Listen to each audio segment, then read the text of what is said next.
Welcome back. Time now for our water cooler headlines. As the stories you'll be talking about all day. And we begin with a Pennsylvania high school senior who got suspended for asking Miss America to the prom. Now, Miss America declined the invite at a school visit last week. The 18-year-old student asked her despite being warned not to. Now, his school suspended him for 3 days. Miss America issued a statement saying he hopes the school will reconsider their disciplinary decision, and 3 days is pretty tough. That's a lot of time just to ask someone out. She's sticking up for him. I would have suspended him for not asking her out. Jeez. Big props to that kid. And then they did a little dance afterwards. Well, it's unfortunate that she didn't take the invite, but you know, maybe next time, kid. Maybe. It usually works. I don't know why it didn't this time. I don't know either.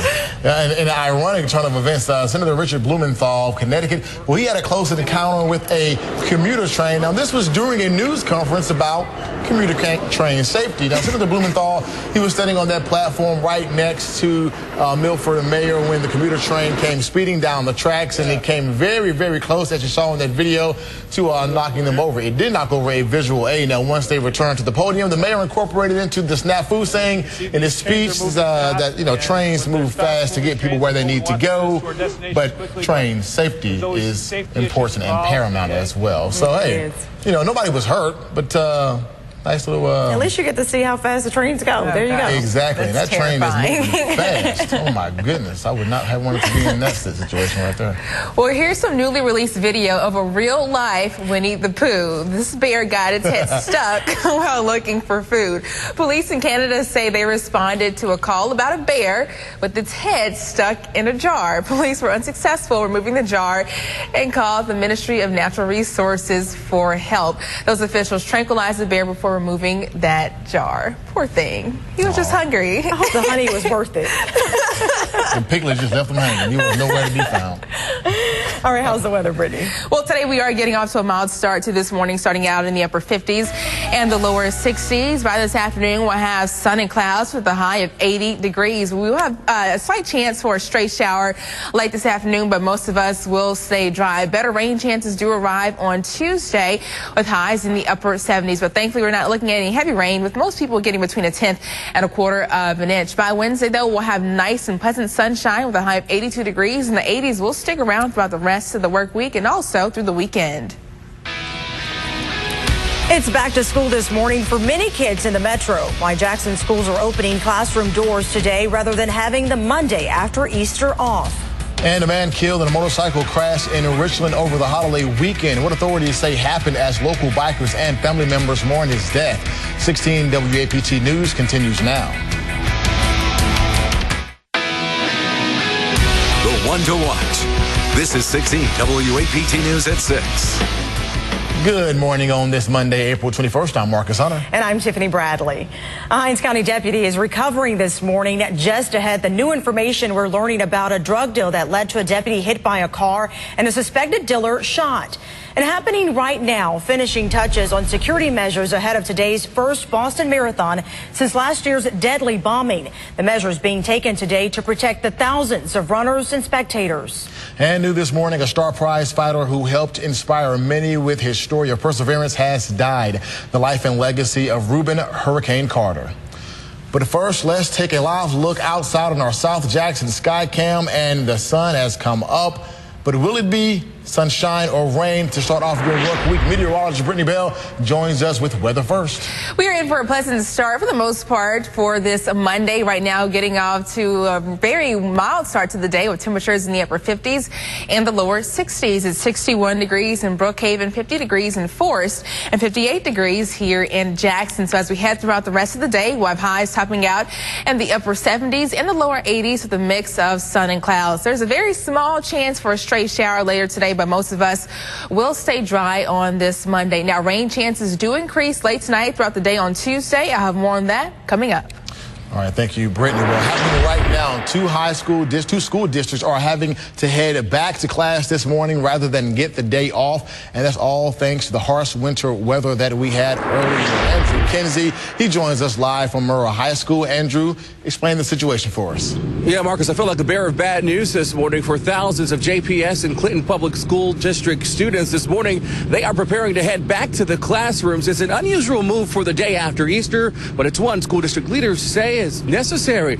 And here's why. You may recall back in January, a big polar blast swept through much of the state, and school district leaders say they need to make up for the days lost. Snow and ice covered the area. Many roads were so icy, driving straight was nearly impossible in some places. State law requires that students attend school for 180 days a year.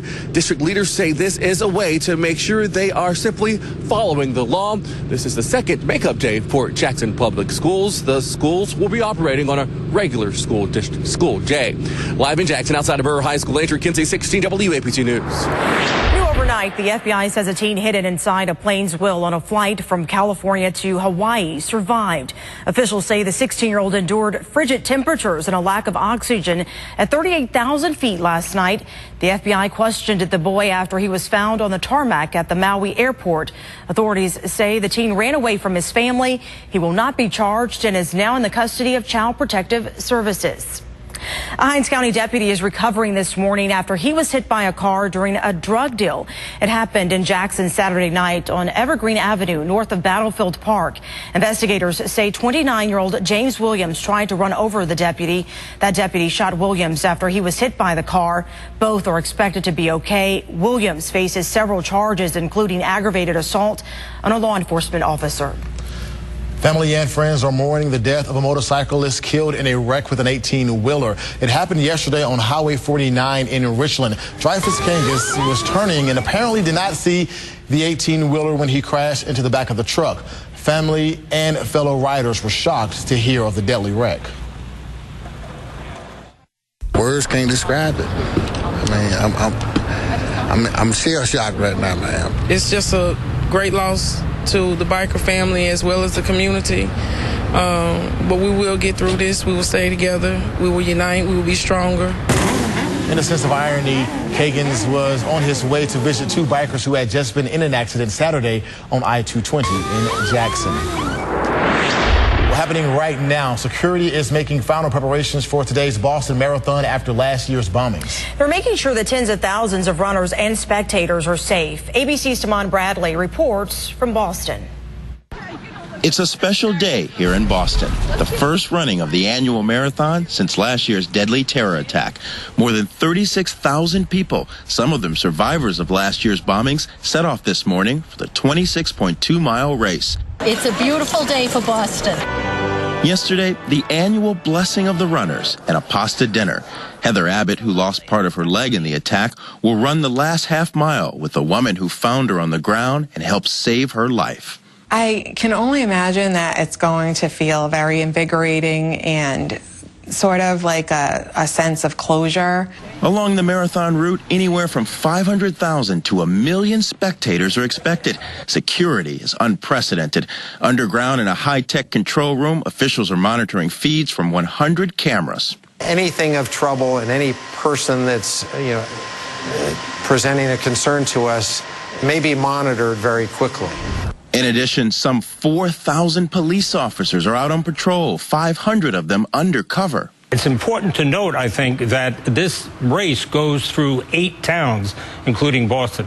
So that means you need a lot of coordination and a lot of communication. Boston police got an early test last Tuesday when a man left a backpack containing a rice cooker and confetti near the finish line. It turned out to be a hoax, but it brought back painful memories of last year. To the land of the free and the home of the brave. Last night, before the Red Sox game, Boston remembered those who were killed or injured and honored the first responders. As part of the security effort, fans along the marathon route were encouraged to leave their backpacks and strollers at home. There's no specific credible threat against the city or the marathon, but officials remain on high alert. Tamon Bradley, ABC News, Boston. Hopefully there are no problems at the Boston Marathon today. Hopefully not. Well, the time now is 6:37 this morning. And you're getting ready to head out and go to work, so let's check in with Brittany for our forecast today. Brittany, what can folks expect out there? Well, things are pretty comfortable this morning. Temperature-wise, we are starting out in the upper 50s and the lower 60s, but you could see some areas of some patchy fog. But for the most part, most of us are starting out with mostly sunny skies and a few high passing clouds. By this afternoon, we'll have highs topping out in the upper 70s and the lower 80s with a slight chance for a spot spotty shower, but we'll have a better chance of rain early on Tuesday. Now, thankfully, we're not looking at a lot of heavy rain in the forecast on Tuesday. If you do see any showers tomorrow, most of us will pick up between a tenth and upwards of a quarter of an inch of some rainfall, so not dealing with any flooding issues on Tuesday. And looking at Pearl River levels right now, currently still slightly above flood stage at 30 feet, but as we head throughout the rest of the week, things will get below flood stage finally by Thursday, getting down to 22 feet.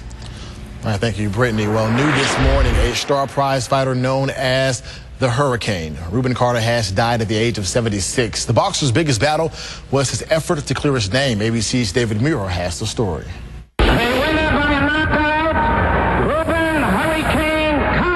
He was fearsome in the ring, Rubin Carter throwing punches so fast, so hard, he was known as the Hurricane. This is what it looked like to be on the other end of those punches. Carter started boxing in the Army, his first professional match in 1961, but his entire life had been a battle. Surviving a troubled childhood, boxing changing that. In the ring, he was an instant success and quickly became a boxing headliner. I was riding high. I was America's sweetheart. But the headlines would soon turn dark. Carter and a hitchhiker he picked up were convicted of a triple murder in New Jersey in 1967. On the same night, he picked that hitchhiker up. But in prison, he would maintain his innocence. Even after I was convicted and sentenced